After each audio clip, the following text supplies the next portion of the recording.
Healthy Lifestyle with Lorianne. I am Lorianne Casdia, and today we have our co-host, Vince. Nice to see you all. Vince Perrotta. How are you, Vince? Very good. How are you? I'm doing great. Let me just finish my intro, which is our goal at Healthy Lifestyle is to inspire, educate, and empower you to fulfill a healthy, emotional, spiritual, and physical life so you can feel empowered to live the life you have always wanted and dreamed. Welcome to the show. And today we're going to give you some verbal caffeine to light you up with possibilities. So what are we going to talk about today, my coach friend, Vince? So today we thought we'd kind of change it up a little bit and talk about good daily habits. Good right? daily habits. Right. So good. I'm sure you have a good daily habit or two that you have. What's one that you can share with everybody right now? So I have what I call an hour power. And so what I do is I start with 20 minutes of meditation, 20 minutes of some kind of exercise. It could be walking, it could be yoga, it could be anything that makes you happy. It could be weightlifting. I know 24/7 over here has a whole gym in his house. 20 minutes of reading something that expands my mind. And then I do a little journaling and I work on my affirmation. So that is my habit every day. That's okay. So that's a lot for It's a lot. The average person is not going to be able to start with that. Are you telling me I'm Abby Normal? Wasn't the hump on the, never mind. So if we're thinking about that and the average person wants to start a good daily habit, the first thing they need to do is, what is the premise of a good daily habit? What would you define it as so they know how to start? Yeah. So it start with one thing and add it. I didn't start with all these things at the beginning. I started with one thing. My one thing was starting with the meditation. Okay. If that doesn't resonate with you, when you get out of bed, drink water. That's a good daily habit. Water with lemon in it is a really good way to start your system, cleanses out your system, gets toxins out that kind of accumulated overnight. Another good habit you could do is just get up and take a walk. Take a 20-minute walk in the morning. Walk around your backyard. Go up and down your stairs. Whatever is easiest for you. Just pick one thing that resonates with you. I know that a lot of my clients, I start them with a gratitude journal. Just write down 10 things you're grateful for. Not super huge. It doesn't have to be huge. I'm grateful for my pillow. I'm grateful for my blanket. I'm grateful for heat. I'm grateful for hot water, hot running water, things like that. And as you start that, what a great way to start your day. Because now you're looking at things that are already surrounding you, you already have access to, and how grateful can we be for that? We're very fortunate people. So it feels like a good habit is kind of setting the table of positivity before you kind of get your day going. Yeah. Well, we start our day, on a good foot. So, just try not to hit the snooze button. Try to, when it goes off, just get up. Get up. When we're snoozing, we're procrastinating. When we're snoozing, we're doing justifiable excuses, right? So we want to get right up and start something in a positive way that gets your blood going and gets you excited for the day. Well, I liked your first one. You said you spend 20 minutes of medication. Meditation, not medication. 20 minutes of meditation. So I'm assuming that in that 20 minutes that you're taking the time to kind of, you're not really clearing your head, right? Because you just woke up, you just opened your eyes. So I guess are you thinking about the day? Are you focusing on what you want to do? What does that meditation involve? So it's the intention. I'm setting the intention for the day. What am I going to accomplish that day? What should I accomplish that day? We all have our to-do list that we want to do, but sometimes we need to really look at what should I do? And we get guidance when we meditate. So by starting your day doing that, you kind of get the guidance of, oh, you know what? Somebody's like, your name came up one day and I picked up the phone and I called you and I was like, hey, Vince, what's going on? Blah, blah, blah. We had a conversation and we really needed to have that conversation that day. And because it came up really strong in my head, I knew I needed to make that phone call. So sometimes that comes up in a meditation. And sometimes it's just starting your day off being grateful and seeing what the day brings you. You ever start your day and say, okay, let's see what the day brings me. That's kind of what you do in a meditation. You set your intentions for the day. You're kind of opening yourself up to the day that's ahead and doing it on a positive. Okay, that's good. So, all right, you mentioned this thing called an affirmation. I wrote it down when you said it, an affirmation. What is an affirmation? An affirmation is a statement that you're affirming your desires. You're putting it out there as a want. It kind of goes in collective, not kind of, it does go in sync with law of attraction. So you affirm that you want to do something, you want to be something, you want to attract something. So a good affirmation is, I am so happy and grateful that I now have high paying clients who are raving fans. That's a really good affirmation. So things that you're trying to set up, and it really goes in alignment with your goals. So you really need to understand what your goals are once you set your goals. And I do a goal setting program every year around January. I think you joined me for it this year, where we set our goals and then we build affirmations from that. And usually affirmations include, and goals always include what by when. So your goal is going to say, I would like to increase my revenue $100,000 this year by December 1st, 2023 at 12 o'clock. So how much by when? Very, very specific. Affirmations take it to that level of gratitude. I'm so happy and grateful. You always want that happy and grateful, or some kind of expression like that you resonate with about whatever what you're affirming. Yeah, that helps, because I guess I would think about the things that are important to me, that I've set out as objectives, that I've set out for my achievement. Now, do I take that whole goal? Because it sounded like you broke it down a little bit. You took kind of a little sub piece of it and said, I'm going to focus on this, and my affirmation is focused on that in the positive. I'm going to think in the positive sense. I'm going to do this, or I'm really happy about this. Yeah. So what you're doing is you're putting out with specificity. The more specific you are, the more likely you are to get it, because you're really clear. So if I say to you, Vince, I want more money, universe will deliver $1. That's more money. So they did their job. See, the law of attraction says they have to give you what you ask for. That also means you have to take steps to get you there. It's not like I'm going to sit at home and wait for $100,000 to come.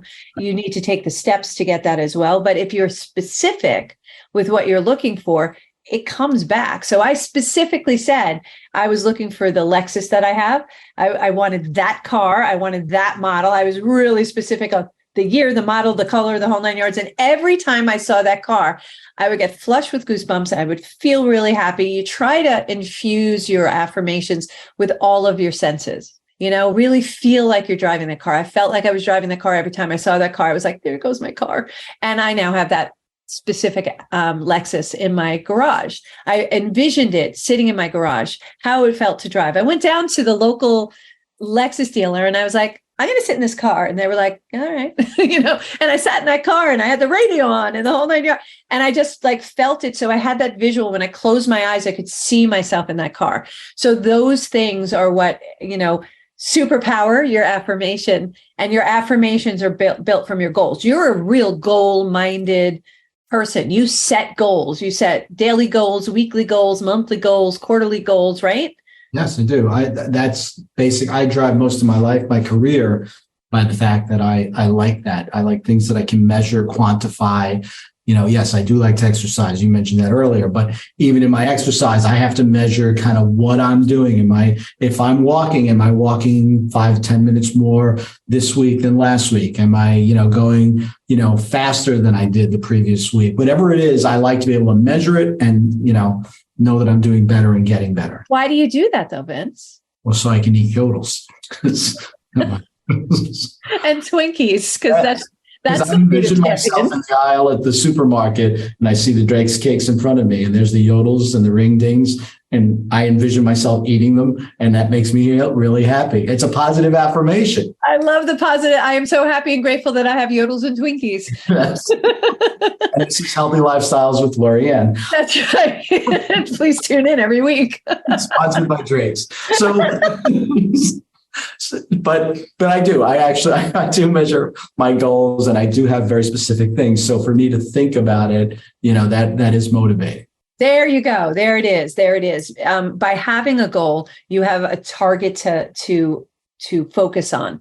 By having those goals, you know how to measure if you're being successful or not, right? If we didn't have this goal, if we didn't have an end game, we wouldn't know what we were measuring. It's almost like going on vacation and saying, well, I don't know where I'm going and I don't know how I'm getting there. So how are you going on vacation? Like, where are you going?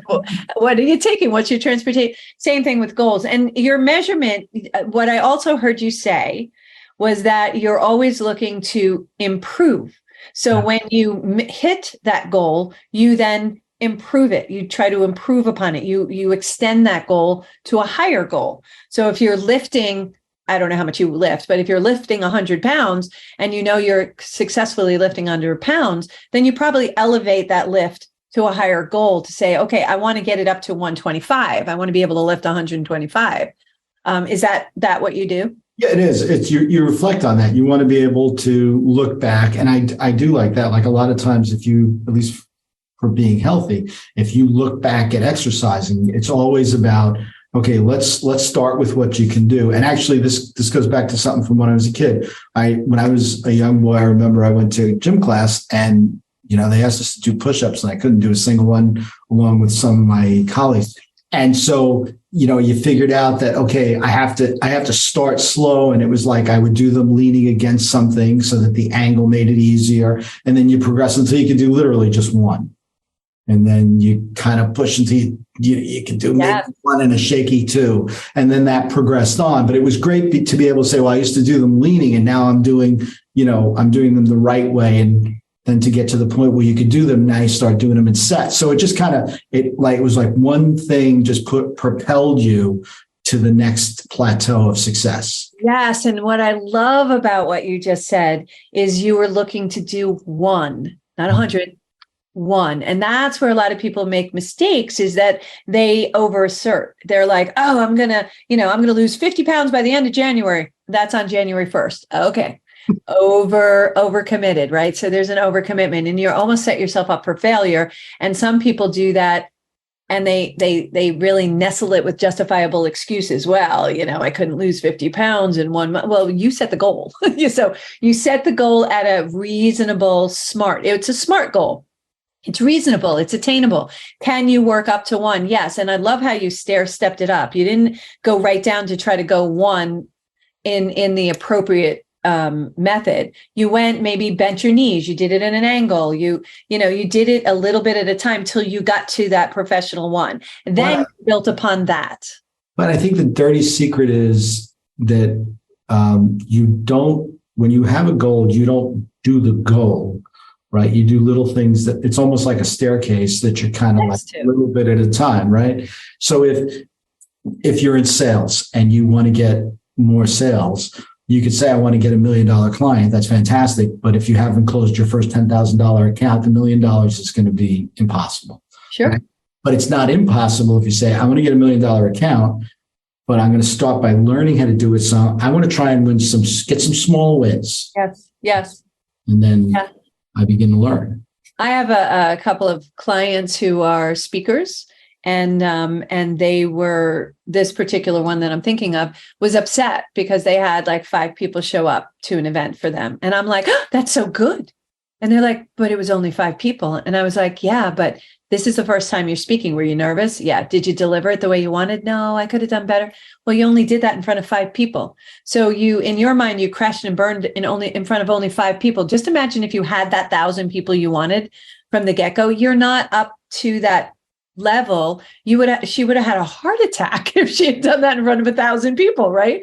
So we do things a little bit at a time. So to me, 5 people, you're speaking to exactly who you're supposed to speak to. 2 people, you're speaking to exactly who's supposed to be there, and you learn and you learn and you learn and you prove and you get better. And then the next time it's 15 people, and the next time it's 20 people, and the next time, and you just grow with it. And then the overnight success, the 20-year overnight success, you're now speaking to thousands of people. Yeah, that's really funny because I think that's one of the things people fail to realize. And I've heard more successful people begin to think and express what you just said. Yes, it was the 20-year overnight success, because people always say, oh, all of a sudden that person was on the, like, look at what happened. No, they were doing that for such a long period of time. And now they are where they are. And it's funny that I'm going to go back to your weight example.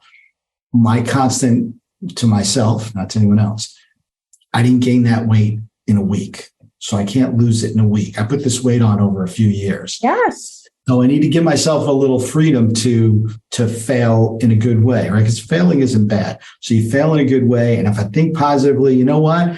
I'm walking around the block and I wasn't walking around the block. I don't care that I didn't lose any weight, but I walked around the block.